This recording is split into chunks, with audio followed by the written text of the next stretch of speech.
Before I tell you what that serious problem was and how my family's entire world collapsed overnight, let me ask you something. Where are you watching from right now? Drop your city or state in the comments below. I want to see how far this story reaches before it all comes apart. Thank you for being here. Grab a warm cup of coffee, sit back, and listen to the whole story. It was a Tuesday afternoon, right around 2:15 p.m., and the corporate office was quiet enough that I could hear the hum of the air conditioning vents above my desk. I am a senior licensing manager for a major hospitality group. My days are spent reviewing 100-page contracts, ensuring compliance for boutique hotel expansions, and hunting for the hidden loopholes that could cost my company millions. My eyes were burning from staring at a glowing spreadsheet, and my black coffee had long gone cold. When my phone vibrated against the mahogany grain of my desk, I didn't immediately look. I let it buzz. A few seconds later, it buzzed again. Then, the screen lit up with a notification. New voicemail from Dad. Usually, a midday call from my father, Richard, meant a minor, easily solvable crisis. He had forgotten the password to his online banking again. The contractor fixing their guest bathroom was running late, and my father wanted me to call the guy and apply some pressure. He wanted my advice on a medical bill he didn't understand. I sighed, rubbed the bridge of my nose, put my noise-canceling headphones over my ears, and hit play. I expected a long, dramatic sigh. I expected a gruff, slightly annoyed demand for me to call him back immediately because his time was somehow more valuable than mine, despite the fact that I was the one working a 60-hour week. Instead, the audio hissed for a second, and then his voice came through. It wasn't angry. It wasn't elevated. It was completely flat. It was the voice of a man reading a verdict that had already been decided in a room I wasn't invited to. "Don't come back," my father said. The audio clipped slightly. "We're moving on without you." Click. The line went dead. 11 seconds. I stared at the timer on the screen. 0:11. I hit replay. I listened to the slight intake of breath before he spoke. I listened to the background noise, the faint sound of a television playing a daytime talk show, the clinking of a coffee mug being set down on a granite counter. I played it a third time, searching for a crack in his voice, a hint of hesitation, a sign that he was just having a bad day and lashing out. There was nothing, no explanation, no argument preceding it, just a clean, surgical cut. 11 seconds to erase a 34-year-old son from the family ledger. For a moment, the office around me felt entirely removed, like I was watching my own life through a pane of thick, soundproof glass. I didn't throw my phone against the wall. I didn't feel the sudden, hot rush of tears. What I felt was a strange, terrifyingly cold clarity settling deep into my chest. For 12 years, I had been the family's ultimate safety net. I was the fixer. I was the one who absorbed the panic, organized the chaos, and paid the invoices. And now they were moving on without me. I picked up my phone. My thumb hovered over the keyboard. I didn't ask why. I didn't beg for an explanation. I typed 4 letters. Okay. I hit send. Then I went to work. When you spend over a decade serving as the load-bearing pillar for a family's entire financial existence, you don't just know where the money is. You control the pipes it flows through. My father thought he was just banishing an annoying, controlling son. He had absolutely no idea he was evicting his own architect. I minimized my work spreadsheet and opened a new, secure browser tab. I logged into the portal for the Mercer Family Trust. This was the entity I had painstakingly structured years ago. It was funded almost entirely by my own salary, a sacrifice I made to ensure that my parents would never face the indignity of losing their home when my father's health inevitably declined. It was their safety net, their pseudo-inheritance that I was building for them while they were still alive. I navigated to the administrative control panel. The cursor blinked on the screen. With 3 deliberate clicks, I revoked all secondary access. I engaged the emergency freeze protocol. My security credentials locked down the accounts like a steel vault. No disbursements could be made. No checks could be written. No assets could be moved. The trust was entirely sealed before I even thought about taking a sip of my cold coffee. Next, I picked up my desk phone and dialed Dave, my real estate broker. "Matthew, hey." Dave answered, sounding upbeat. "I was just about to call you. The inspection report on the Scottsdale property looks fantastic. Minor roof repair needed, but the seller agreed to credit us. We are right on track to close next Friday. We were buying a beautiful, sun-drenched townhouse in Arizona for my parents' retirement. My down payment, my pristine credit score securing the loan, my name on the title until they paid me back their portion over a decade." "Dave," I said, my voice eerily calm, "cancel the deal. Pull the paperwork right now." Silence stretched on the other end of the line. "Matt, excuse me? We're way past the contingency window. If we walk away right now, you are going to lose the entire earnest money deposit. We're talking thousands of dollars. Did something happen with the inspection I don't know about?" "The inspection is fine," I replied. "The buyers are not." "Kill the deal, Dave. Do not proceed. Send me the cancellation forms." "All right," Dave said, his tone shifting to pure business. "I'll have them in your inbox in 10 minutes. I hung up. I pulled up the banking app on my phone. There was a shared support account I had opened 3 years ago, originally intended strictly for my parents' emergency medical copays and prescription costs. Over the years, the boundaries had blurred. It had quietly morphed into a private convenience fund. I scrolled through the recent pending transactions. $150 at a boutique grocery store, a premium streaming service subscription, a charge for a high-end golf apparel shop. I didn't feel angry looking at the charges. I just felt tired. I initiated a transfer, moving the entire remaining balance, down to the last cent, back into my personal checking account. Then I permanently closed the shared card. By dinner time, the financial bridges were entirely burned. I drove home to my apartment, heated up some leftover chicken and rice, and sat on my couch in silence. I didn't watch television. I just watched the city lights through my window. And for the first time in my adult life, I went to sleep without worrying about my family's future. To truly comprehend the magnitude of my father's voicemail, and why my immediate reaction was to dismantle their entire world, you have to understand the foundation of our family dynamic. People absolutely love to preach about family loyalty, forgiveness, and unconditional love, especially when they are standing comfortably on top of an empire you bled to build. I did not learn to be this ruthless in one dramatic afternoon. I learned it over 12 exhausting years of being the son who fixed broken things quietly.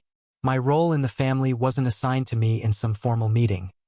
It was assumed by default because I was the only one who didn't panic when things went wrong. It started when I was 22, freshly graduated and working an entry-level corporate job. My father, a proud man who worked in logistics, tore his rotator cuff in a nasty fall. He required surgery, months of physical therapy, and couldn't work overtime. The financial strain hit them like a freight train. My parents were decent people, but they were terrible with money.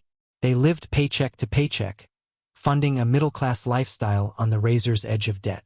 When the income dropped, the facade crumbled. I remember walking into their house one Sunday and finding my mother, Elaine, crying at the kitchen table. Spread out in front of her were stacks of past due notices, final warning letters from utility companies, and medical bills that looked like phone numbers. My father was sitting in his recliner in the living room, staring blankly at the wall, too paralyzed by his own wounded pride to look at the mess. I didn't yell. I sat down next to my mother, pulled a legal pad from my briefcase, and started sorting the mail into piles. Immediate threat, secondary threat, long-term debt. "I've got this," I told her. And I did. I took over everything. I spent my evenings calling credit card companies to negotiate lower interest rates. I consolidated their debts into a single, manageable loan under my name. I put them on a strict, unyielding budget. To make the numbers work, I passed up a massive promotion at my firm that would have required me to relocate to Chicago. I knew that if I wasn't physically present to manage their mail, balance their checkbook, and oversee their spending, they would instantly sink back into the hole. I took a large percentage of my salary every month and quietly diverted it to pay down their highest interest loans. When the medical bills from the surgery went into collections, I didn't just write a check to make it disappear. I realized that throwing cash at them was like pouring water into a cracked vase. I needed a permanent structure. So, I paid a specialized lawyer to establish the Mercer Family Trust. I became the sole trustee and primary contributor. I funded it meticulously year after year, sacrificing my own luxury, my own vacations, and sometimes my own peace of mind, to ensure that if my father ever lost his job completely, they wouldn't end up living in a motel. I became their personal bank, their accountant, their crisis manager, and their safety net. But there is a dangerous trap in becoming flawlessly competent. When you do the impossible quietly and efficiently, people stop seeing your sacrifices as a gift. They start seeing your help as a standard utility. You become infrastructure. You become the plumbing in the house. Nobody thanks the pipes for bringing fresh water, but the second the faucet runs dry, they kick the walls in anger. The resentment didn't hit me all at once. It was a slow, insidious drip, masked by smiles and familial obligations. Last year, my mother started laying the groundwork for a new demand. They were renting a decent, comfortable apartment in the suburbs, but she hated it. She complained about the neighbors, the lack of a garden, the stairs. She wanted something permanent, a place she could truly call her own for their retirement years. She started sending me links to real estate listings in Scottsdale, Arizona. Small, beautiful townhouses with Spanish tile roofs, community pools, and warm desert air.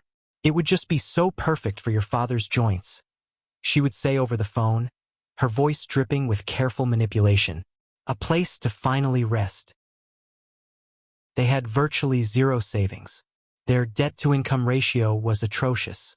They could no more qualify for a $400,000 mortgage than they could fly to the moon. Once again, I stepped into the breach. I spent weeks analyzing the market, running the numbers on my own finances. I structured a highly specific, legally binding plan. I would put down the $60,000 required for the down payment. The mortgage would be entirely in my name, leveraging my flawless credit history to secure a remarkably low interest rate. I would be the sole legal owner of the property. In exchange, my parents would live there and pay me a fixed, highly subsidized monthly amount, barely covering the property taxes and a fraction of the mortgage, until they managed to pay off their portion of the equity over a 15-year period. It was a massive financial liability for me. It tied up my capital, heavily impacted my debt-to-income ratio, and essentially handcuffed my own financial future to their longevity. But I did it because I loved them. I did it because I wanted my mother to have her garden, and my father to have a garage to tinker in without a landlord breathing down his neck. I spent hours on the phone with Dave, the agent. I reviewed the HOA documents late into the night. I coordinated the inspections, wired the earnest money, and managed every single tedious detail of the transaction. And while I was sweating over the contracts, my older brother, Carter, was doing what he always did. Absolutely nothing of substance while taking all the credit. Carter is the family's golden child. If I was the architect working in the mud, Carter was the guy who showed up to the ribbon-cutting ceremony in a tailored Italian suit, shook the mayor's hand, and somehow convinced the local newspaper that he designed the building. He had an uncanny, almost sociopathic talent for drifting into a room only after the hard work was completely finished, and speaking with such emotional authority that everyone assumed he had been leading the charge all along. During the Scottsdale townhouse planning phase, I would go over to my parents' apartment for Sunday dinner, exhausted from negotiating with underwriters. Carter would arrive an hour late, driving a leased luxury SUV he couldn't afford. He would pour himself a generous glass of the expensive red wine I had brought, lean back in his chair and hold court. "We really need to make sure the HOA covers exterior maintenance," Carter would say, looking deeply concerned, nodding at my father. "I want you guys relaxing out there, enjoying your retirement, not climbing ladders to fix roofs. I'll make sure that's in the contract." My mother would look at him, her eyes shining with absolute adoration. "That is so incredibly smart, Carter. Thank you so much for looking out for us. You always think of everything." I would sit there, My jaw clenched so tight my teeth ached, staring at my plate. I knew for an absolute fact that Carter hadn't contributed a single dollar to the down payment. He hadn't read a single page of the 50-page HOA disclosure that I had annotated the night before. He contributed grand opinions, emotional speeches, and absolutely nothing that could survive a financial audit. Carter always had an ironclad, emotionally manipulative excuse for why his wallet remained tightly shut while his mouth ran constantly. 5 years ago, it was a messy, drawn-out divorce and custody battle that supposedly drained his accounts. Then, it was his kids' college fund that absolutely had to take priority over helping our parents. There was always a tragic, noble reason why he couldn't help, forcing me to shoulder the burden alone. For years, I swallowed the anger. I told myself that my competence was enough. I didn't need their applause or their adoration. I just needed my parents to be secure. But that's the tragic flaw of being the reliable one. In a family ecosystem built on selective memory and denial, your usefulness eventually metastasizes into an entitlement. They slowly forget that you are a human being making sacrifices and start viewing you as a machine that owes them output. You don't notice it happening until someone decides that the machine should keep running, but the person who built it should be thrown away. The voicemail didn't actually blindside me because my father was inherently evil. He wasn't. He was just a weak man, terrified of conflict, who always took the path of least resistance. The voicemail blindsided me because it forced me to realize how effortlessly they had all conspired to confuse my financial support with an unconditional, eternal obligation. But looking back with the cold clarity of hindsight, the warning signs were flashing bright red weeks before the actual phone call. About 20 days before the voicemail, I received a bizarre text message from my cousin Melissa, who lived out in Phoenix. Melissa and I weren't particularly close.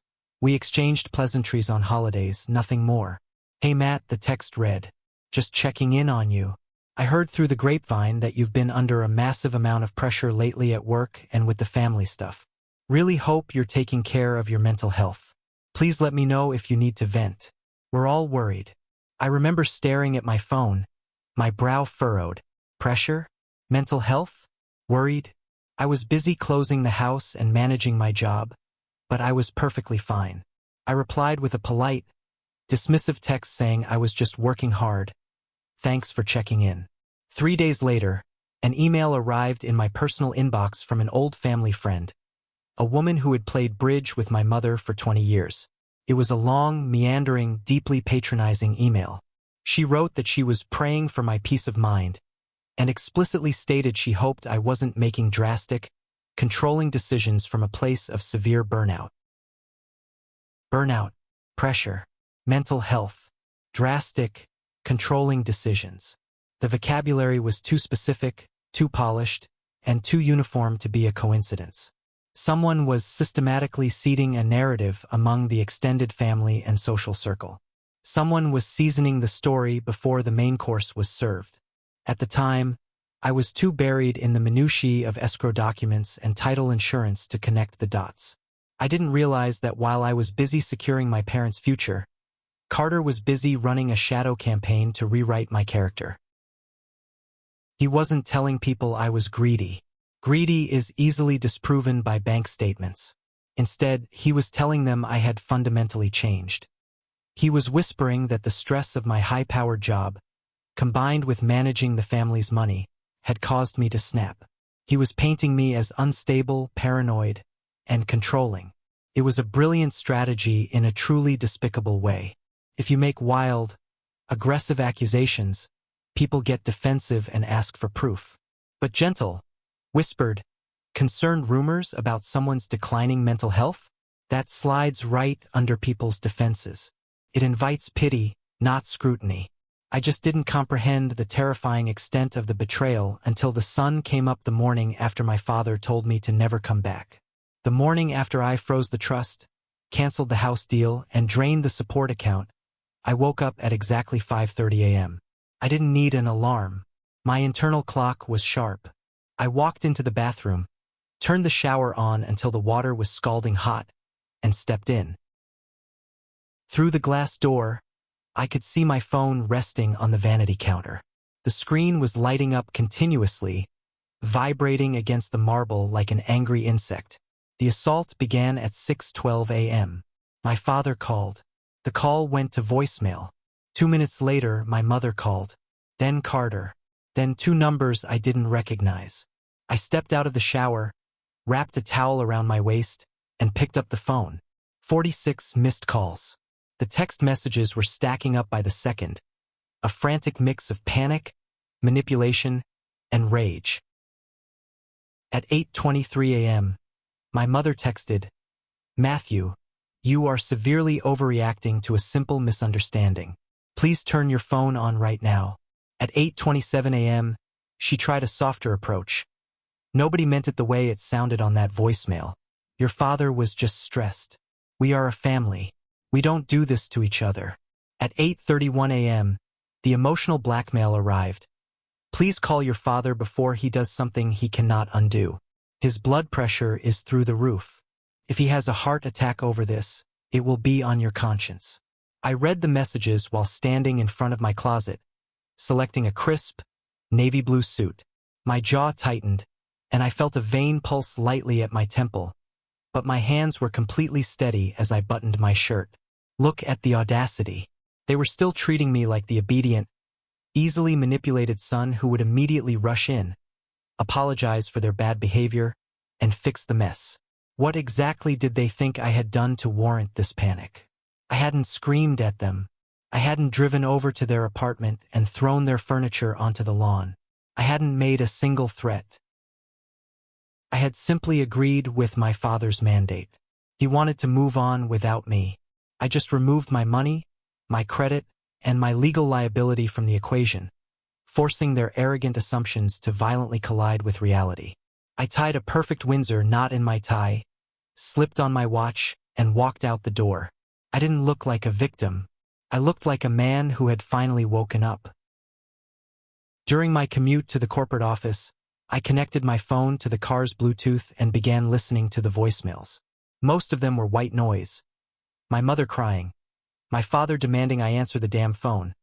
Carter leaving a bizarrely aggressive message telling me to stop acting like a child and turn the cards back on. But the voicemail that made me grip the steering wheel until my knuckles turned white came from Daniel Kessler. Kessler was the high-priced estate lawyer who managed the legal filings for the Mercer Family Trust. "Matthew, this is Daniel Kessler." His voice echoed through the car speakers. He sounded tight, professional, but clearly strained, like a man trying to defuse a bomb without the manual.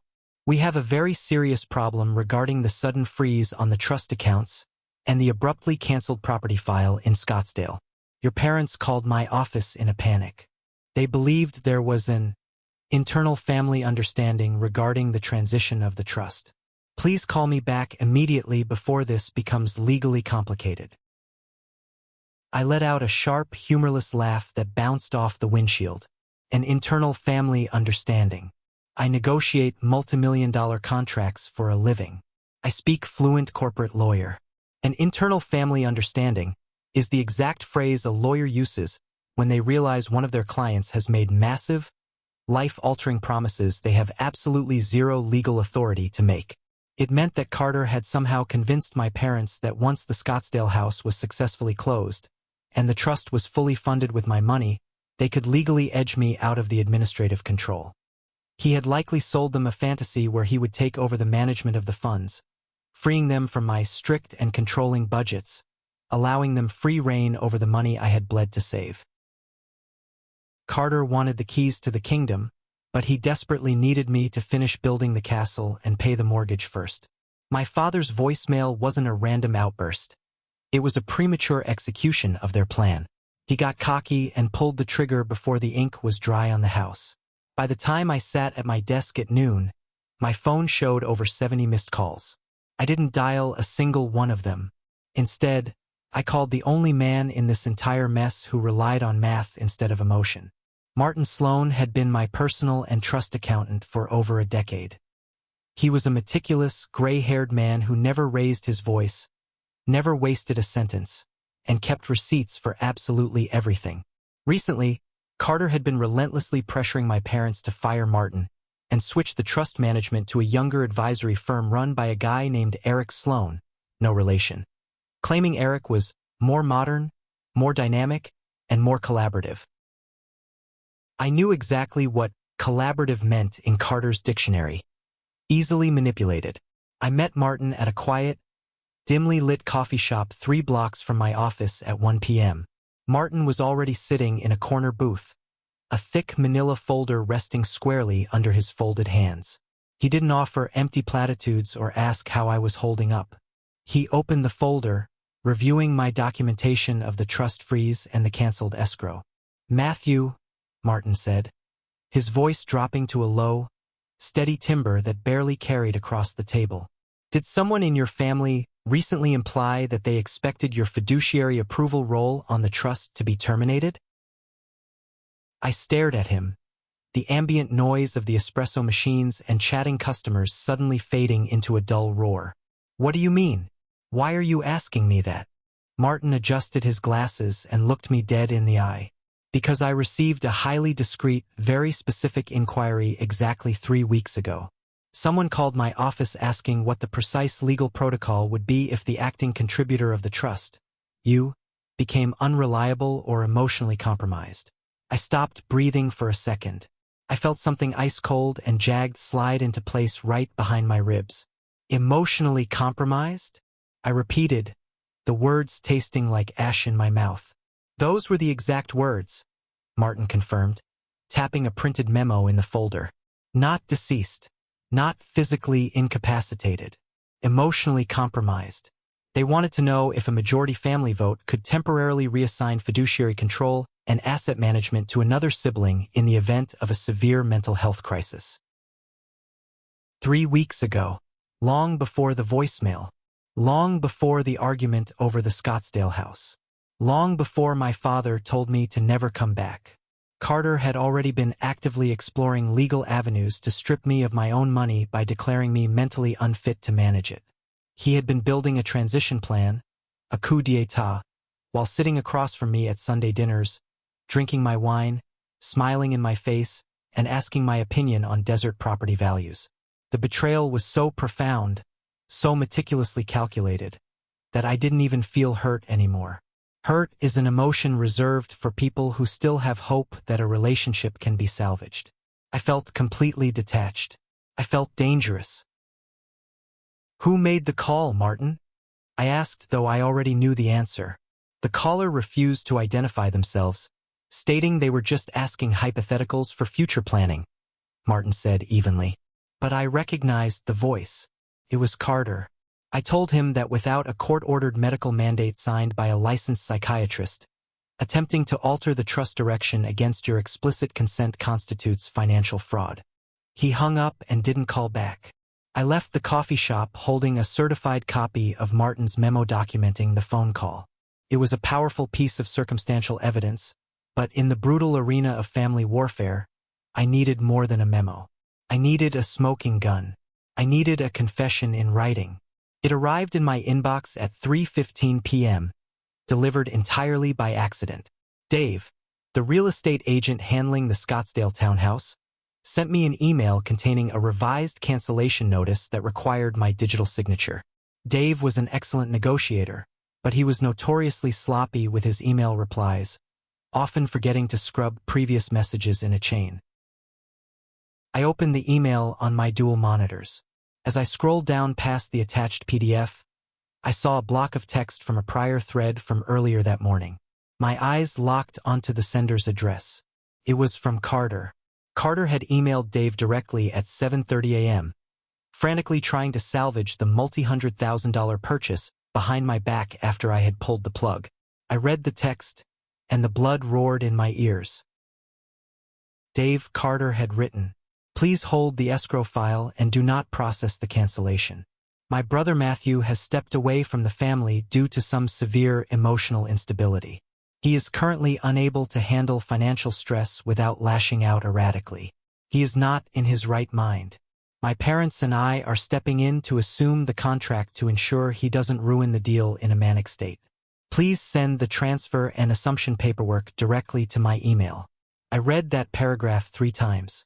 I read it until the words burned themselves into my retinas. Emotional instability, lashing out erratically, manic state, not in his right mind. There it was, the masterpiece of his betrayal, typed out in black and white. Turn the architect into a liability. Make my father believe he was actually protecting the family's assets by bravely pushing the crazy son out before he could do damage. Make outsiders, like Dave and the extended family, look at my sudden withdrawal from the contract not as a rational response to abuse, but as undeniable proof of Carter's fabricated story. Carter was setting the stage to make himself look like the calm, heroic, responsible son stepping in to save his poor parents from my madness. It was a brilliant plan. It really was. But it hinged entirely on one fatal assumption. He expected me to act exactly like the unstable person he claimed I was. He expected me to call my parents screaming. He expected me to show up at their apartment in a rage, throwing accusations, demanding answers, giving them all the proof they needed to say, "See? Look how crazy he is." Instead, I sat at my desk in the quiet office. I was perfectly still. I highlighted Carter's email, converted the entire thread into a secure PDF, and saved it to my encrypted desktop folder. I wasn't going to yell. Anger is loud, messy, and easily dismissed. I felt an absolute surgical focus. Carter wanted a legal battle for control of my empire? Fine. I was going to give him a public execution. I opened a new email draft. I attached the PDF of Carter's desperate message to the real estate agent. Then, I attached Martin Sloan's signed, written summary of the inquiry regarding my mental fitness. I typed Daniel Kessler's email address into the recipient line. The estate lawyer who had left me that panicked voicemail about the internal family understanding. I didn't write a long, emotional explanation. I didn't defend my sanity. In the body of the email, I wrote exactly 2 sentences. "Daniel, this is why your clients have a serious problem." I hit send. I leaned back in my chair, steepled my fingers, and waited. I didn't have to wait long. Exactly 19 minutes later, my direct, private office line rang. Not my cell phone. My office line. Kessler had tracked down my corporate number. I picked up the receiver on the second ring. "Matthew Mercer." "Mr. Mercer," Kessler said. The tone of his voice had undergone a complete metamorphosis. The patronizing, slightly annoyed lawyer from the morning voicemail was entirely gone. Now, his voice was exceedingly careful, stripped of any assumption that this was just a simple family squabble. He sounded exactly like a man who realized he had just confidently stepped onto a landmine, heard the click, and was terrified to move his foot. "Daniel," I said smoothly, my voice devoid of any emotion. "Did you read the attachments I just sent you?" "I did," he replied, clearing his throat nervously. "Mr. Mercer, I think we need to urgently discuss whether your brother represented facts to my office and to your parents that cannot be legally supported." I smiled. It was a cold, tight smile that didn't reach my eyes. Represented facts that cannot be legally supported. That was the absolute nearest a corporate attorney would ever come to saying, "Your brother is a pathological liar who just tried to commit massive financial fraud using my office without making a formal, actionable accusation that could get him sued. He represented a fiction." "Daniel," I said, my voice dropping an octave, carrying the full weight of my authority. "He attempted to misappropriate funds and hijack a trust by fabricating a medical crisis.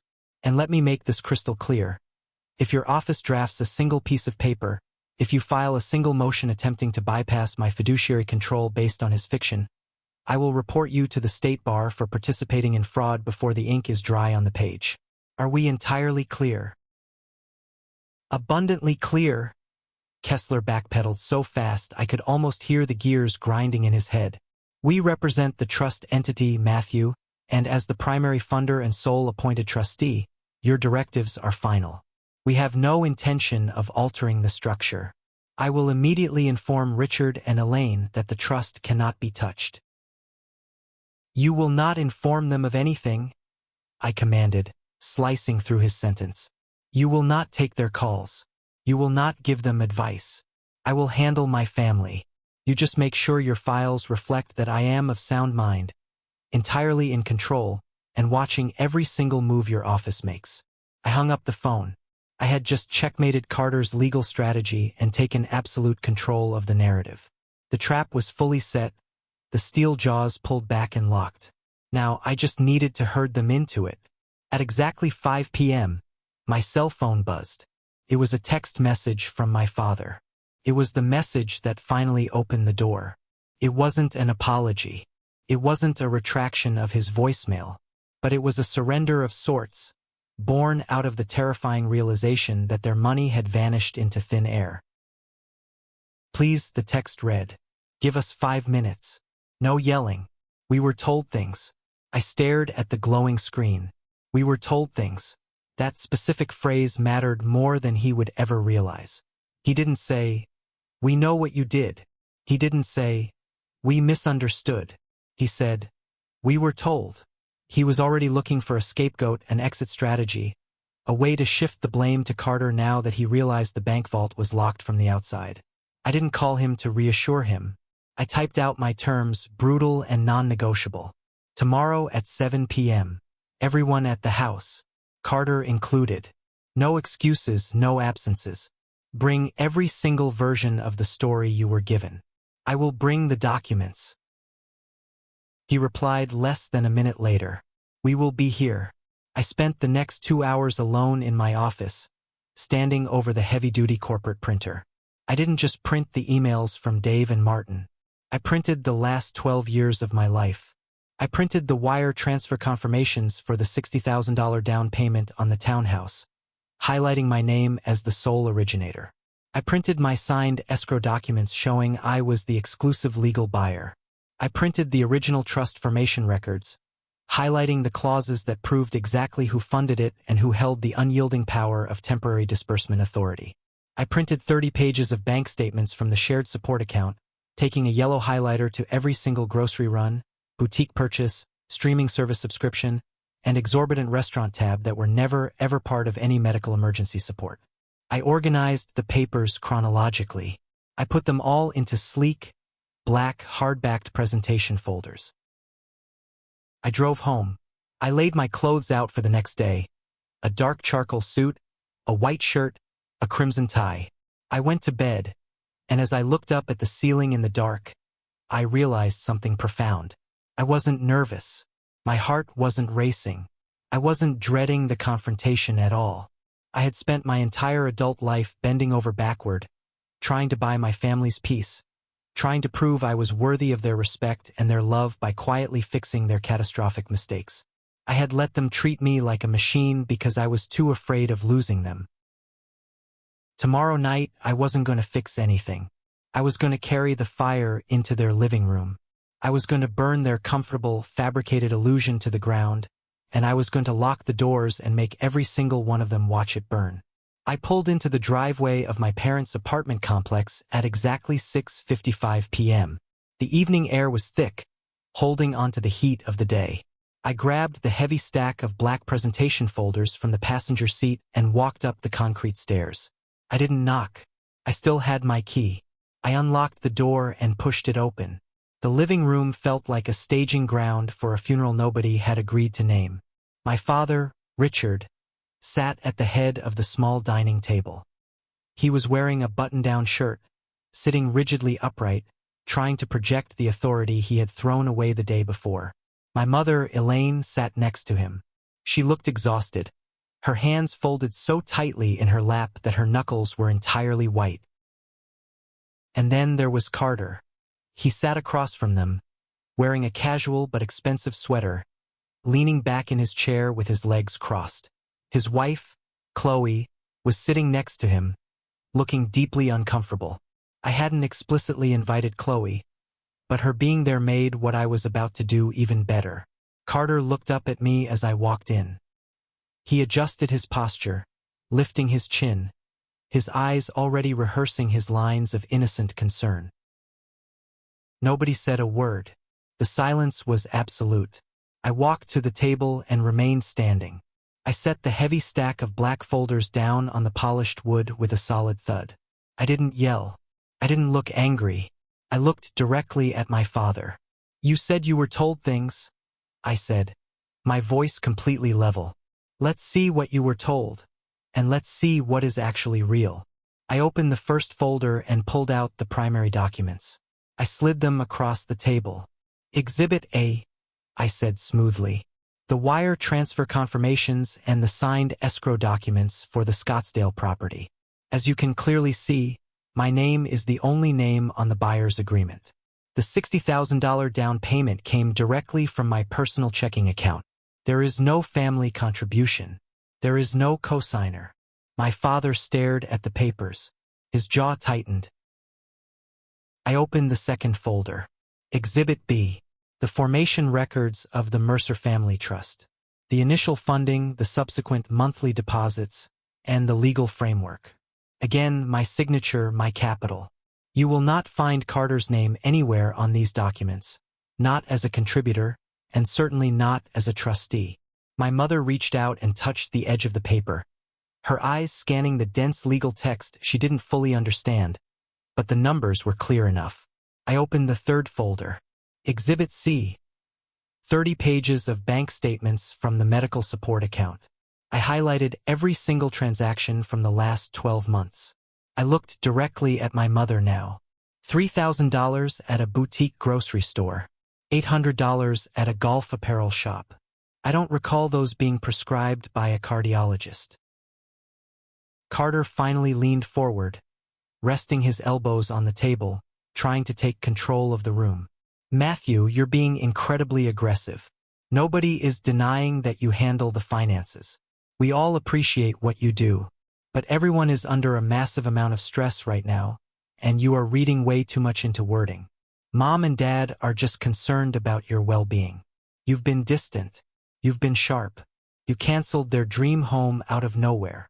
He spoke with such a smooth, practiced cadence.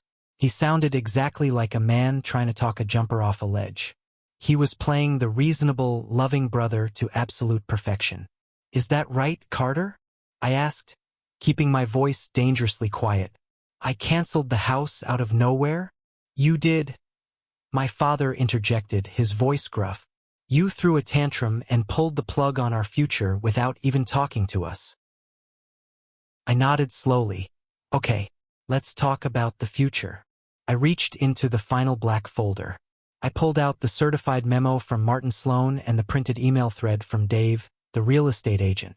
I placed them perfectly in the center of the table, making sure they were facing my father.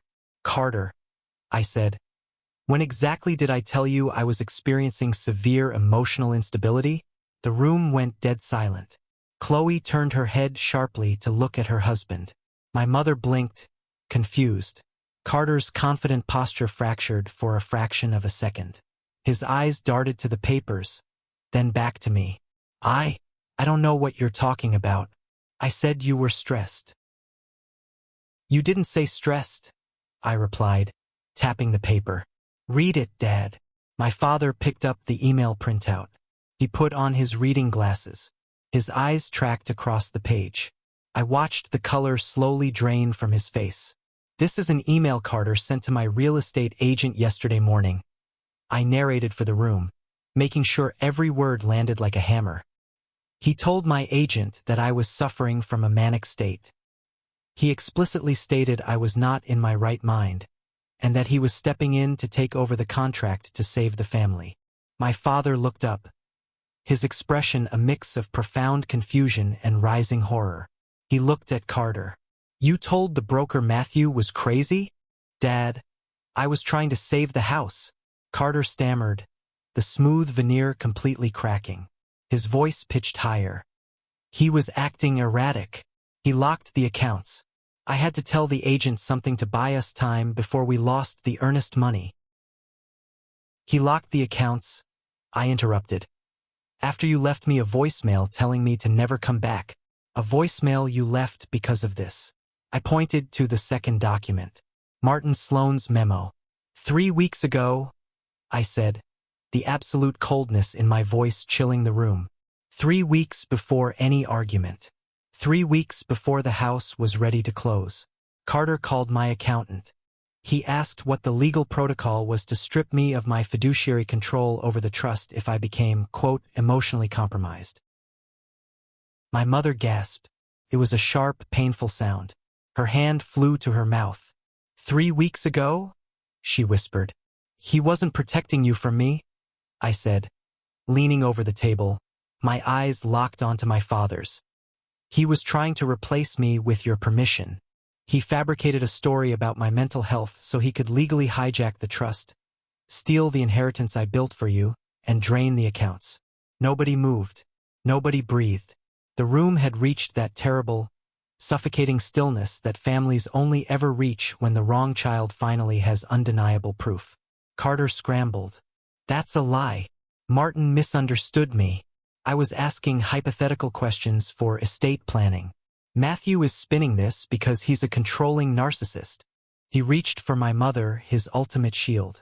Mom, you know me. You know I would never do that to you. But Elaine Mercer didn't lean toward him. For the first time in 34 years, my mother leaned away. It was a tiny movement, barely a few inches, but in the context of our family, it was a seismic shift. She looked at him, and she finally saw the parasite behind the golden smile. My father stood up so quickly his heavy wooden chair tipped backward and crashed onto the floor. He didn't even look at the chair. He looked at Carter with a kind of stunned, primal disgust I had never seen on his face before. Did you tell me my son wanted us ruined? My father roared, his voice shaking the windows. Did you sit in my living room and tell me he met with lawyers to push us out of our own retirement? Carter shrank back in his seat.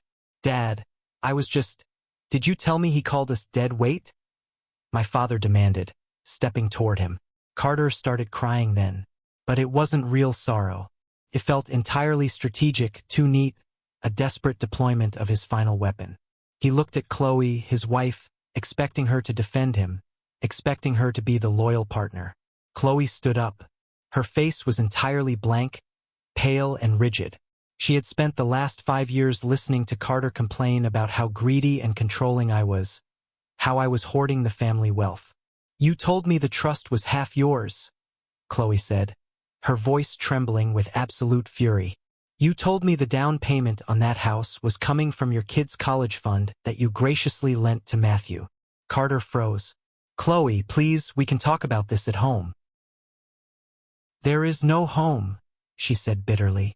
She didn't make a grand scene. She didn't scream. She picked up her purse from the floor, took one long, devastating look at the man she married, and walked out the front door. The sound of it clicking shut echoed through the silent apartment. My father pointed a trembling finger at the door. Get out. Dad? Carter pleaded, tears streaming down his face. I said get out of my house, my father bellowed. Carter looked at me. He expected me to intervene, to play the peacekeeper like I always did. I just stared back at him, my expression completely blank. He slowly got up from the table, defeated, stripped of his armor, and walked out. The moment the door closed behind him, the illusion shattered entirely. This is the moment that changes everything, the moment I finally took back control of my life. Thank you so much for your patience and for staying with me until now. You've been amazing. Please give this video a like and comment one below to let me know you've made it this far. Not only does this help more people find this story, but it also lets me know that my experiences truly mean something to someone. Your support is my greatest motivation to keep sharing the rest of this journey. The heavy silence returned the second Carter's footsteps faded down the hallway. My mother began to cry. These weren't the dramatic, performative tears she usually used to redirect sympathy or end an uncomfortable argument. This was a guttural, ugly sobbing. It was the sound of a woman realizing she had actively helped exile the only child who had been carrying her entire future on his back. She buried her face in her hands, her shoulders shaking violently. My father didn't cry. He bent down, picked up the fallen chair, and set it upright. He moved like an old man, like the last hour had aged him a decade. He sat heavily back down at the table and stared at the documents scattered across the wood. He looked at me, the arrogant, dismissive patriarch who had left that 11-second voicemail was gone. "I was wrong," he said, his voice raspy and hollow. "I let someone else tell me who my son was. I let him play me for a fool." He ran a hand over his face. "Matthew, what do we do? What does it take to fix what I broke?" That was the question I had been waiting 12 years to hear. Because forgiveness was never going to be the price of my return. Structure was.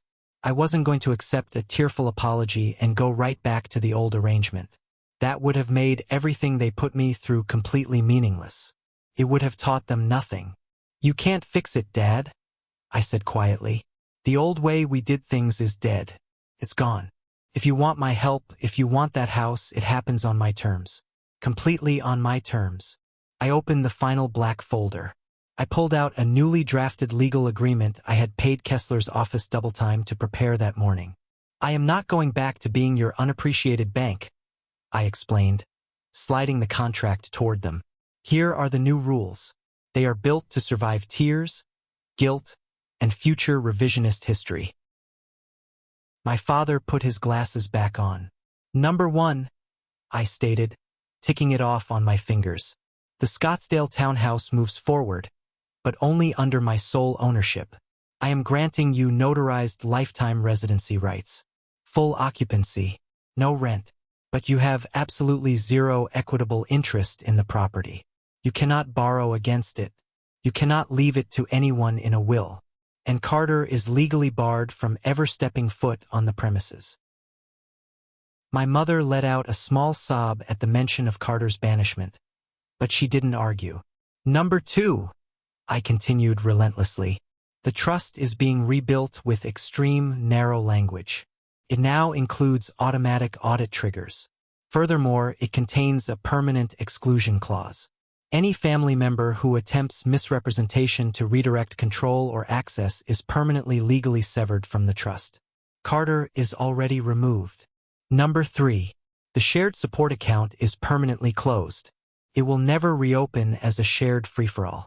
I will cover your agreed-upon medical essentials and emergencies by paying the providers directly. No credit cards. No casual transfers.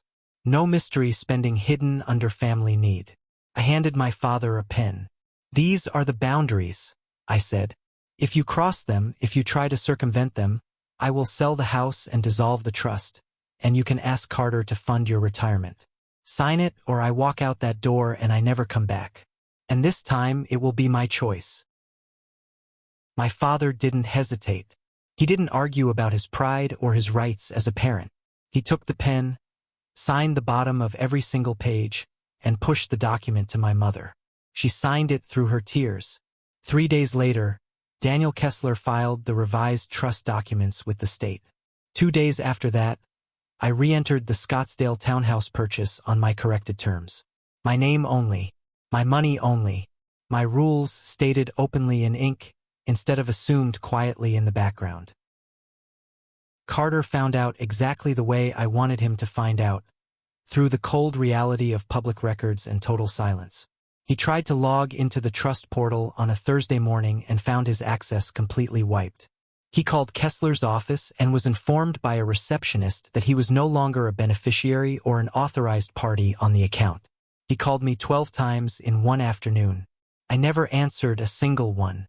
Then came the barrage of unhinged text messages. "You stole my family. You poisoned Mom and Dad against me.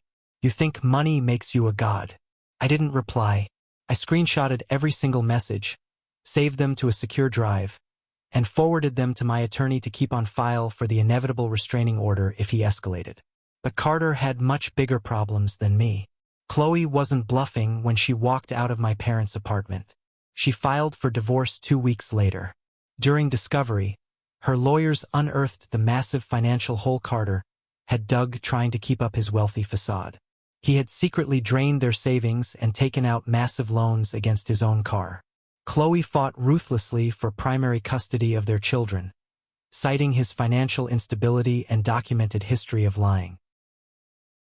Relatives who had previously bought into Carter's smooth talking suddenly stopped taking his calls.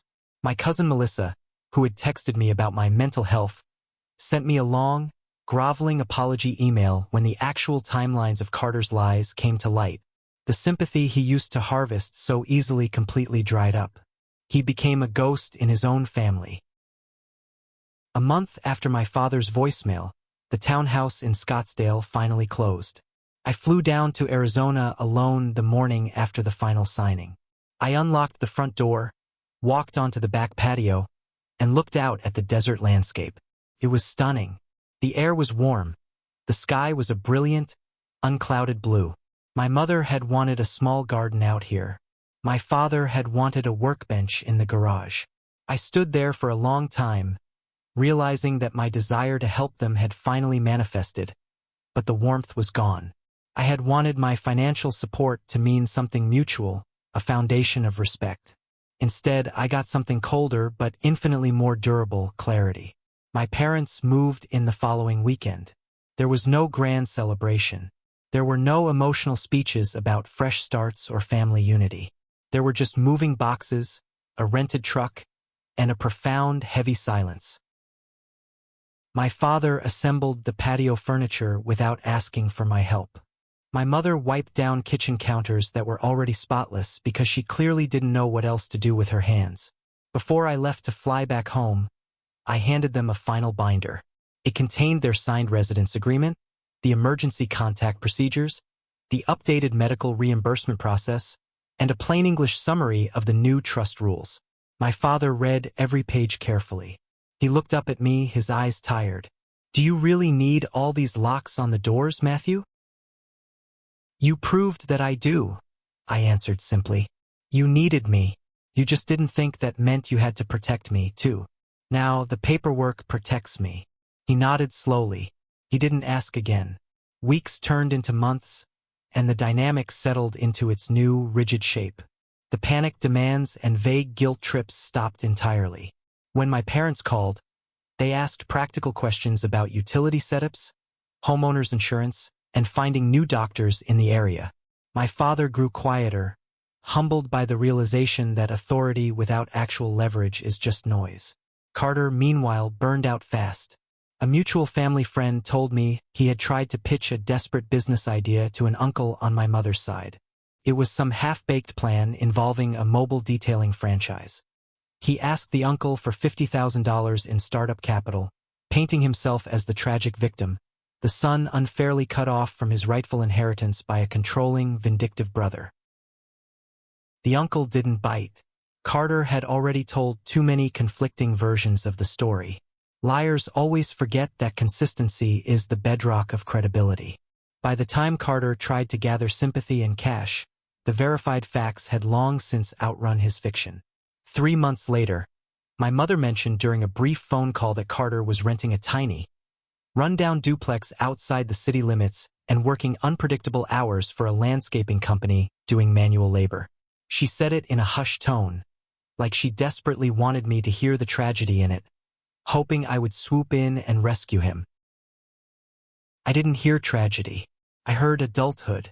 He had a roof over his head. He had a job. He finally had the exact amount of financial support he had once argued everyone should learn to live with. Absolutely none. One Sunday afternoon, almost a year after the confrontation, I was visiting my parents in Scottsdale. We had lived with the new arrangement long enough for it to feel entirely normal. The tension had faded into a polite, functional peace. My father and I were in the garage organizing some tools. He stopped what he was doing, pulled his phone from his pocket, and held it out to me. "There's something I think you should hear," he said quietly. I took the phone. It was a voicemail from Carter. I hit play. Carter's voice filled the small garage. It started full of injured righteousness, complaining about how hard his life was, how unfair the divorce had been. Then it shifted into bargaining. But right near the end, his voice cracked. The arrogant veneer finally stripped away, revealing the desperate truth underneath. "Dad," Carter choked out on the recording, "I just need someone to believe me for once." I handed the phone back to my father. I almost laughed at the profound, poetic cruelty of it. Carter had so precisely described the exact thing he had tried to steal from me.